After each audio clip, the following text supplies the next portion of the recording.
Hey, I'm the guy that never stops talking. All I do is say stuff. I'm not exactly sure why, but I can't help it. There really is no point talking to me. I won't give you anything. I won't even say anything interesting.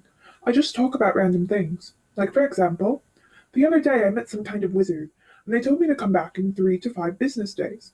That was over a year ago. Still nothing. What kind of people do that? Tells you to come back in a few days for no reason? Really makes you think. Also, this guy, Crabhawks or something, told me to kill enemy monsters for him. I asked how much he'd pay me, and he said I had to pay him instead. Makes no sense.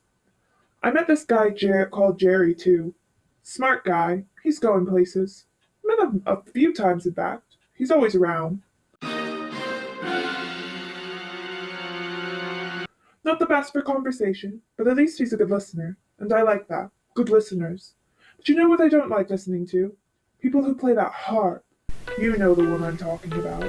Always people playing it, but terrible music. Sometimes they even stop in the middle of the song, and they restart, just like that. Goes figures. There's also this guy who's always asking me to race him sometimes.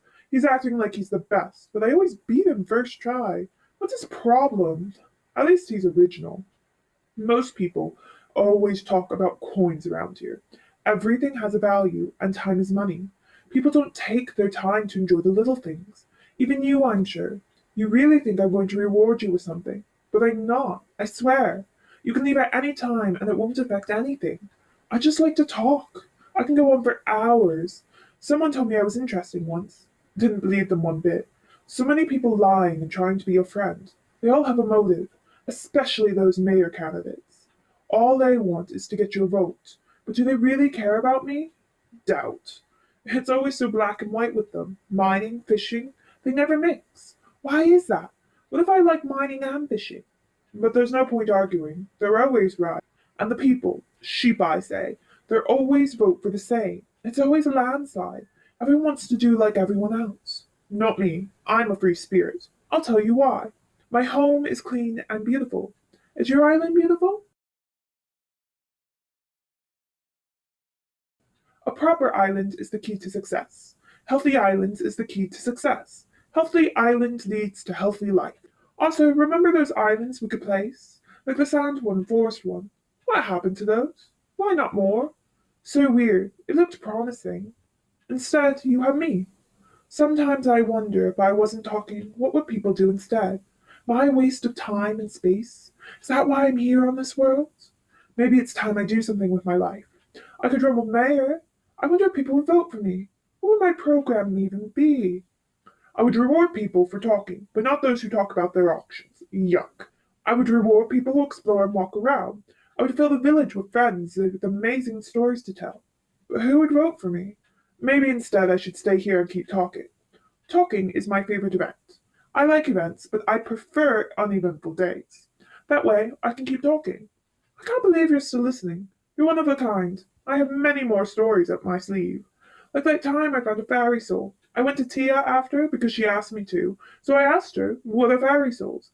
And she said they're the remains of dead fairies.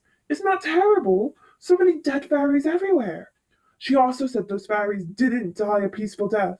They were all killed a long time ago. Why would anyone do that? And who did it? The strangest part is, Tia really didn't seem fazed about it. Just thinking about it, I had a chill down my spine. Those fairies are so strange. But you know what else is strange? Accessories. I mean, what are those? I have an entire bag full of accessories. I'm basically a garage sale at this point. My favorite one is the cat one. I love cats. I want a cat pet, but not the black one. Bad memories. Cats are the best. They listen to me. I think they're learning. One day, they will take control, but be my guest. The cat mayor is all I need. My second favorite activity is sleeping, but even in my sleep I dream of talking.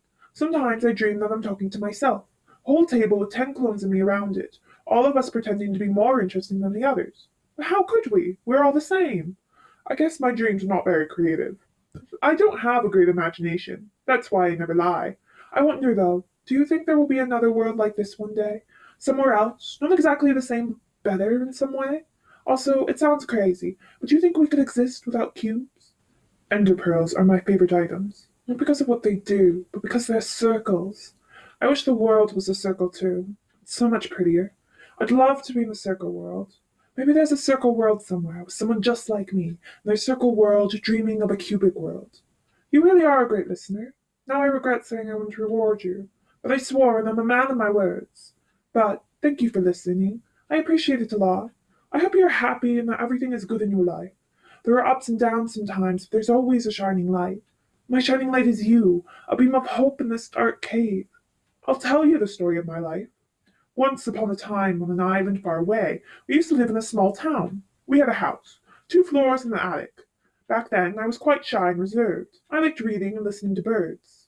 There was always a cat around the house, sometimes killing the birds. I hated that cat with a passion, but my parents seemed to enjoy its presence. One day, the cat gave birth to 3 little devils and decided to hide them in our attic. They were making so much noise, right above my room. I never understood the reason we had to leave them be. I wanted them out. One day, after sundown, a fire started spreading in our house.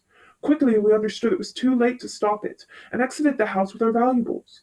I was asked if I knew whether or not the kittens were still inside the house. When asked that question, I remained silent, but I knew the answer. Soon after, the flames were engulfing the house. Suddenly the mom appeared from the shadows of the night and ran into the house. This creature, usually so afraid of the fire, rushed into the infernal flames. About 20 seconds later, the cat passed the front door again, holding one of her cubs. Immediately after, dashed back inside the fire to save the rest of their litter. After the second trip, the cat was burning, but still went back in, right after making sure the cub was safe. I waited 30 seconds, my eyes fixed on the front door, holding my breath. Finally, it came out with the last kitten. The cat was in terrible shape, but the kittens were safe. It looked one last time at them and died, next to the 3 little bodies. I was in shambles. Never in my life had I been so wrong. Later on, I buried the cat under my favorite tree and adopted their cubs. I loved those 3 little devils with all my heart and gave them all the care in the world. They became beautiful and happy cats. Their mum would have been proud. This event changed me to my very core. Everything about me had to change. From that day, I never hated anything anymore, and I never stopped talking. But having said this story, I exceptionally need to take a break. I haven't told that story to many people. Thank you for listening to me.